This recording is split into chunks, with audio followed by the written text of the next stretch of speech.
Magical Mystery School, and thank you for coming back. And today we're going to do Symbols of the Tarot, class number 9, and we're going to talk about Key 8, Strength. But first I want to just do kind of a little bit of an intro here. In the last class I thought I was being kind of flippant about changing your personality. Easy schmeezy, right? Well, not so much really. And I'm a Sag, and one of the key phrases for Sag is open mouth, insert foot. So let me just say I do apologize if I ever say any off-color bad jokes or anything like that. Not my intention at all. And I know how hard it is to change your personality. I mean, I know you're on your own fool's journey. You've got your own emperor and empress, mom and dad. You've got your own hierophant. The schools, the churches, whatever institutions you were brought up in. So it is difficult to make those changes. And it takes a lot of work, discipline, and that's time and discipline. There's Saturn for you. That's why Saturn's always that big teacher out there. And it just takes time. And I'm not talking about days and weeks. I'm talking about months and years. I mean, that's one of the nice things about getting older is you can look back on your life and see how things have changed for you and gotten better. And, oh, hang on just a second. Sorry there, I wasn't too organized.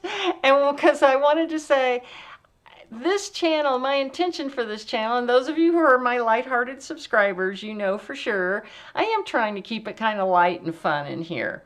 But remember, even though it's lighthearted in that way, it's also the light that's shining out of your heart.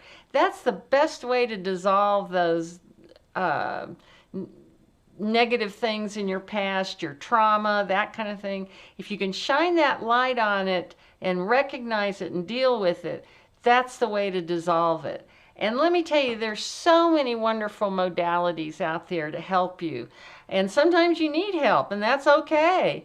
Like I had mentioned, just even like exercise, breathing, drinking water, those kinds of things. But there's also, talk therapy, Reiki. There's all these wonderful tapping and the eye motion thing, linguistic, neuro, something or other. That I've tried those, and they're really great. So many things have come out to help with PTSD with the Iraq and Afghani veterans coming home. So there's a lot of things out there that you can try to help you change those patterns in your self-consciousness. Now, those, it's not, like I said, it's not easy, but it can be done. Okay, so get some help, basically, if you need it.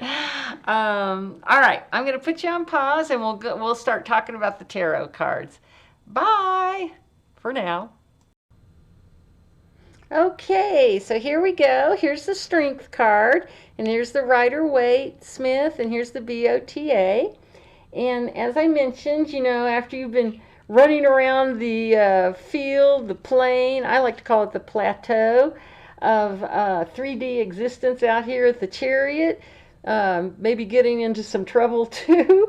What we find is that kindness and being gentle, being patient is really one of the best ways to tame this animal nature within us. So we've got the red lion here. The red lion is also an alchemical symbol too, but the red is representing passion of that animal nature, king of the beast, very strong, and you can see that they're pretty similar between those two.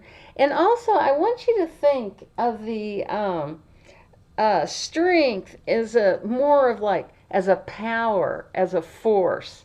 I kind of think of it like as in Star Wars, may the force be with you. This is the kind of energy we're talking about here. Oh, my focus went away. Come back, come back.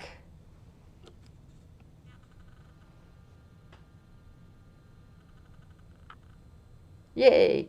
All right. And as you can see in this Marseille deck, it is called La Force. So um, keep that in mind too, that that's what that's referring to. Okay.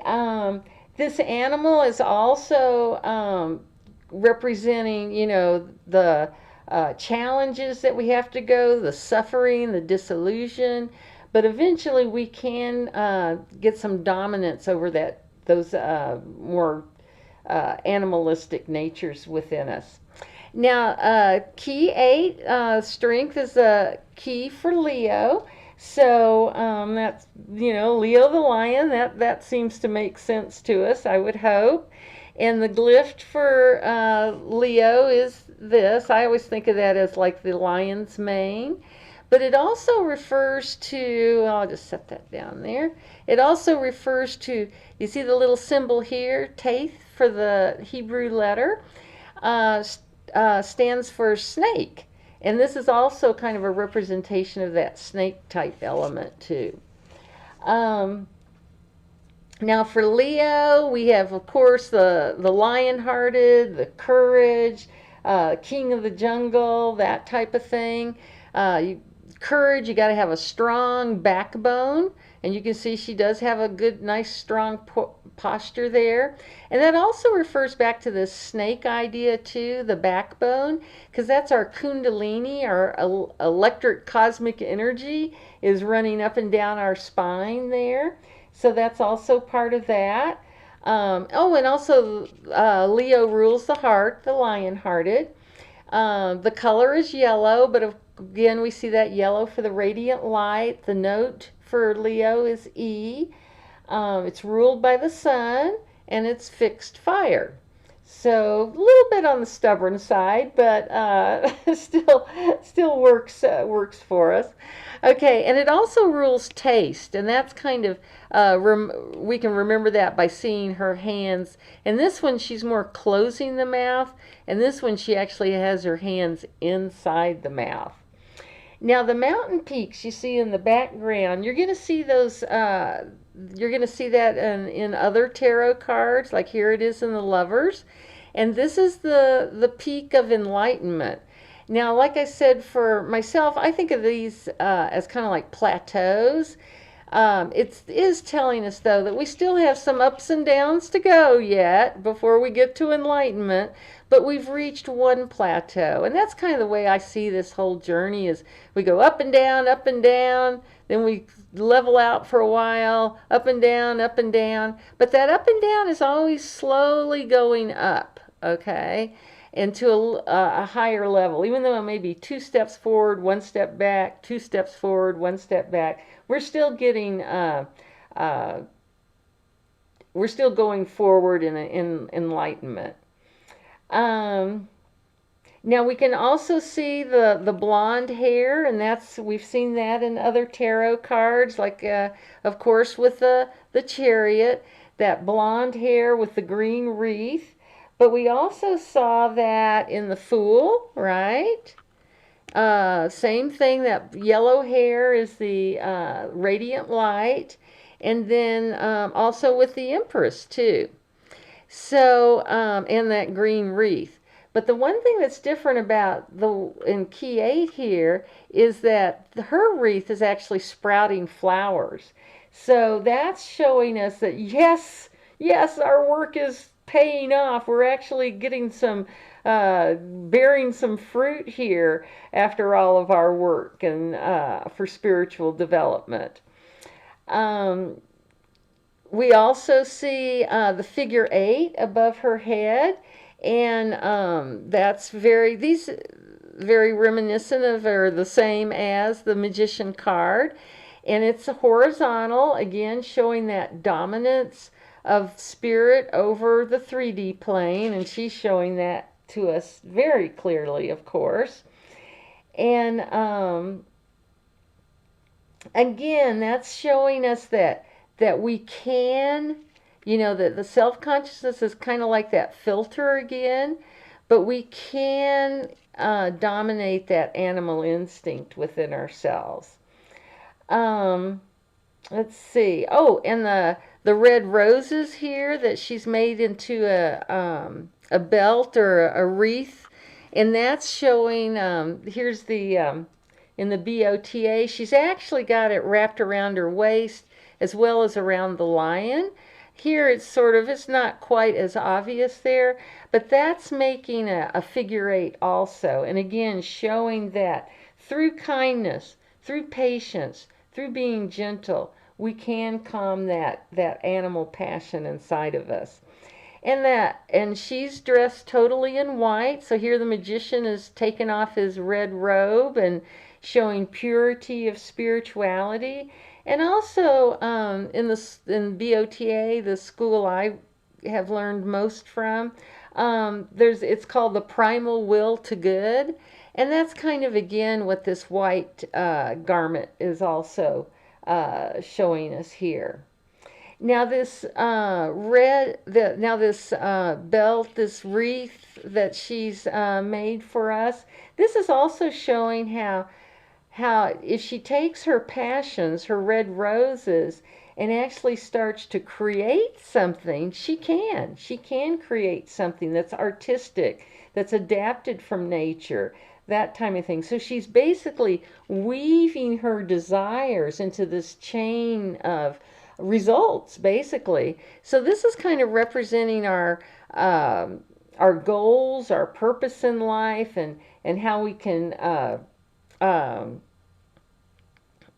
create what our own desires are. So I think that pretty well speaks to most of the symbols in there. I did want to just show a couple of other cards. I like to show these other cards to you so you can kind of see how this is that spellcaster's deck that I like so much. Had to cover her up a little bit, but you can see she's bringing that energy down from above, and she's definitely dominating there of the lion. There's the snake. Okay. Oh, did I mention taste? That key 8 also rules taste and our symbols, meaning the hands and the mouth.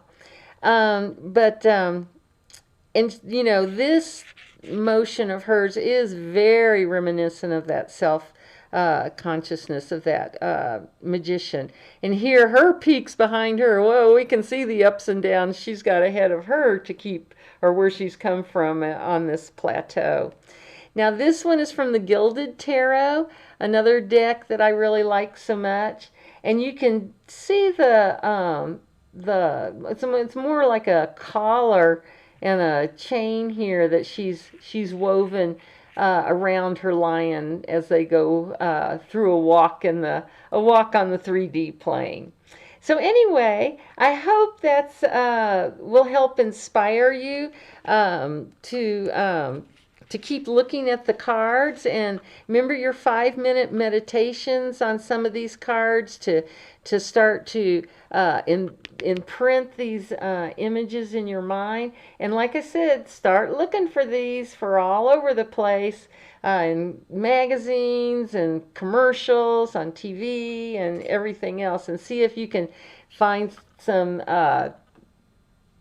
more symbols in your own life. So anyway, bye everybody, and thank you. And just remember, from there to here, from here to there, funny things are everywhere. Bye.